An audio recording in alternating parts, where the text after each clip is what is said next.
আশ্বিনের এক প্রাগৈতিহাসিক সকালে শ্রীরামচন্দ্র যে দুর্গার বোধন করেছিলেন, স্বর্গের দেবপুরুষগণ যুদ্ধে পরাজিত হয়ে যে রণদেবীকে অসুর নিধনে পাঠিয়েছিলেন, সে দুর্গাই 21 শতকে নারীর ক্ষমতায়ন।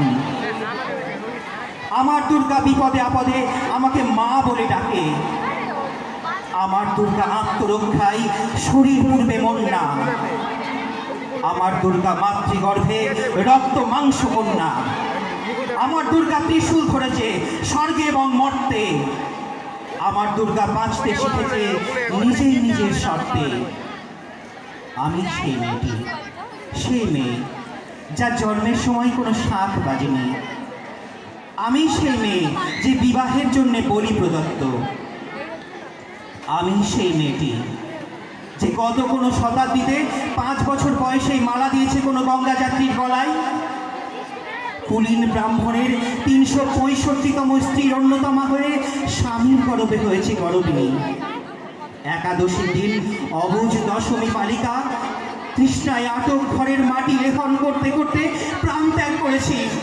সন্তানের পর সন্তান জন্ম দিতে দিতে যন্ত্রণায় মুখ ঠুকরে পড়েছি সতীকাগারে, জ্বলে পুড়ে মরেছি সতীদাহে।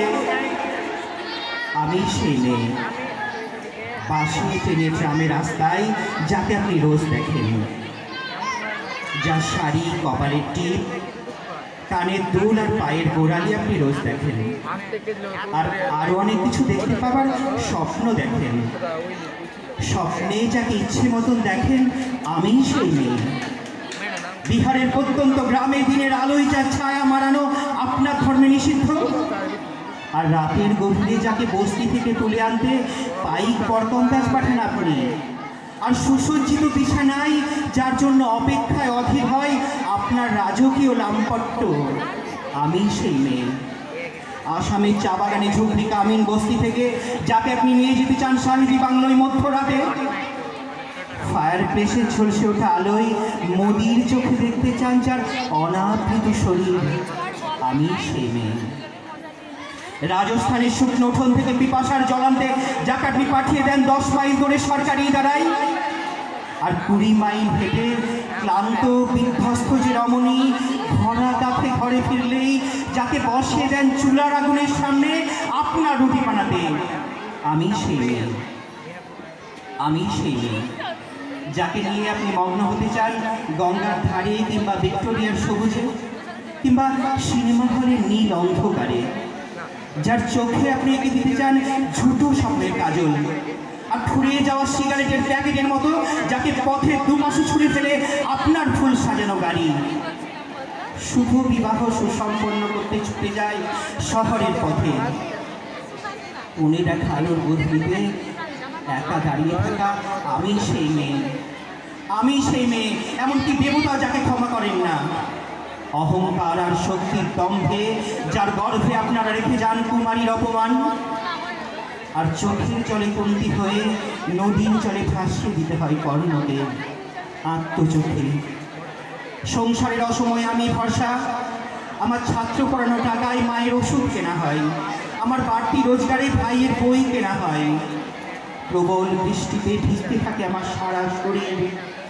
সমস্ত কালো আকাশ মাথায় নিয়ে আমি ছাতা হয়ে থাকি। আর ছাতার নিচে সুখে বাঁচে সংসার। আপনি আপনি আপনি আপনারা আপনারা আমার জন্য অনেক করেছেন। সাহিত্যে, কাব্যে, শাস্ত্রে, লোকাচারে আমাকে মা বলে পুজো করেছেন, প্রকৃতি বলে আদিক্ষেতা করেছেন। কখনো বা শহরগঞ্জের কানাগলিতে ঠোঁটে রং মাখিয়ে কুপি হাতে দাঁড় করিয়ে দিয়েছেন। হ্যাঁ হ্যাঁ, আমি সেই মেয়ে। একদিন হয়তো একদিন হয়তো বা অন্য কোনো একদিন আমার সমস্ত মিথ্যে পোশাক ছুঁড়ে ফেলে দিয়ে আমি হয়ে উঠবো সেই অসামান্যা। খোলা চুল, মেঘের মতো থাকবে আমার খোলা পিঠ, দু চোখে জ্বলবে ভীষণ আগুন, কপাল ঠিকরে বেরোবে ভয়ঙ্কর তেজরশ্মি, হাতে ঝলসে উঠবে সেই খড়গ, দু পায়ের নুপুরে বেজে উঠবে রণদন্দুভি, নৃশংস অট্টহাসিতে ভরে উঠবে আকাশ। দেবতারা যার ভয়ে শঙ্কিত হয়ে বলতে থাকবে মহামেঘ প্রভাং ঘোরং মুক্তকেশী চতুর্ভুজাং কালিকাং দক্ষিণামুণ্ডমালা বিভূষিতাং। বিভৎস দাবানলের মতো আমি এগোতে থাকবো আর আমার এগিয়ে যাবার পথের দুপাশে অসংখ্য মুন্ডহীন দেহ ছটফট করতে থাকবে। সভ্যতার দেহ, সমাজের দেহ, প্রগতির দেহ, উন্নতির দেহ।